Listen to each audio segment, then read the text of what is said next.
नमस्कार मित्रांनो, आज आपण इयत्ता 7वी विषय सायन्स यामधलं chapter 11 cell structure and microorganism हे चॅप्टर बघणार आहोत आणि आज आपण अतिशय महत्त्वाचा घटक समजून घेणार आहोत।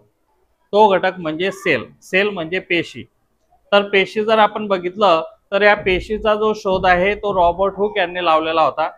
त्यांनी एक थिन जे सेक्शन आहे बुचाच्या झाडाचं ते घेतल्यानंतर त्यांनी आधी कंपाऊंड मायक्रोस्कोप खाली बघितलं। त्यामध्ये त्यांना हेक्सागोनल शेपचं मित्रांनो ऑब्झर्व केलं। सेला याला लॅटिन वर्ड मध्ये सेल असं म्हणतात आणि त्याचा जो मीनिंग आहे तो एक छोटीशी रूम असा त्याचा अर्थ होतो आणि त्यावरून याला सेल असं नाव पडलं। लॅटिन वर्ड सेलापासून सेल हे नाव पडलेलं आहे। आता आपण ओनियन सेल बघणार आहोत। आपण आपल्याला जे साहित्य लागणार आहे ते लागणार आहे एक ओनियन, त्यानंतर तुम्हाला अशा पद्धतीने डिसेक्शन बॉक्स लागणार आहे आणि एक मायक्रोस्कोप लागणार आहे। आपण ज्या पद्धतीने मी तुम्हाला सांगितलं की रॉबर्ट हुक यांनी थिन सेक्शन घेतलेलं होतं बुचाच्या झाडाचं, त्याच पद्धतीने जर आपल्याला ओनियन सेल बघायची आहे तर आपल्याला सुद्धा याचा थिन लेयर घ्यावा लागेल आणि तो थिन लेयर आपण या कंपाऊंड मायक्रोस्कोप खाली बघणार आहोत आणि बघू अशा पद्धतीच्या सेल आपल्याला दिसतात का। तर चला या प्रोसेसला आता आपण सुरुवात करूया।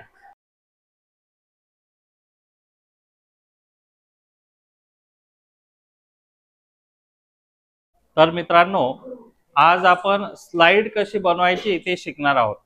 तर तुम्हाला मी आधी सांगितलं आपल्याला आज ओनियन सेल बघायची आहे। त्यासाठी आपल्याजवळ सर्वप्रथम काय पाहिजे, ओनियन पाहिजे, त्यानंतर असा डिसेक्शन बॉक्स पाहिजे। ती ओनियन सेल आपल्याला कंपाऊंड मायक्रोस्कोप खाली बघायची आहे म्हणून हा मायक्रोस्कोप पाहिजे।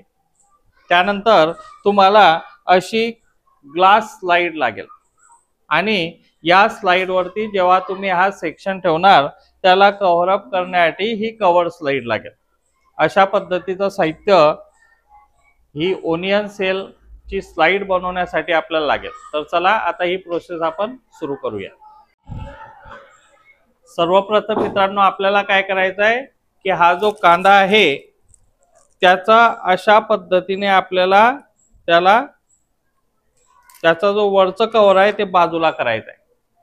त्यानंतर हे कव्हर बाजूला केल्यानंतर तुम्हाला थिन सेक्शन यातून घ्यायचं आहे।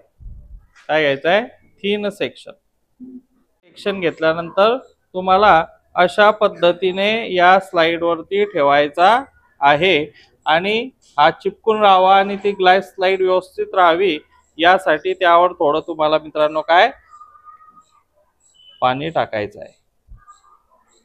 नंतर तुमचं जे कव्हर स्लाइड आहे ती यावर अशी ठेवून घ्यायची। ही कव्हर स्लाइड अशी ठेवल्यानंतर तुमची ही स्लाइड तयार झालेली आहे। आता आपण कंपाऊंड मायक्रोस्कोप खाली बघूया की आपली ही स्लाइड व्यवस्थित तयार झाली आहे का।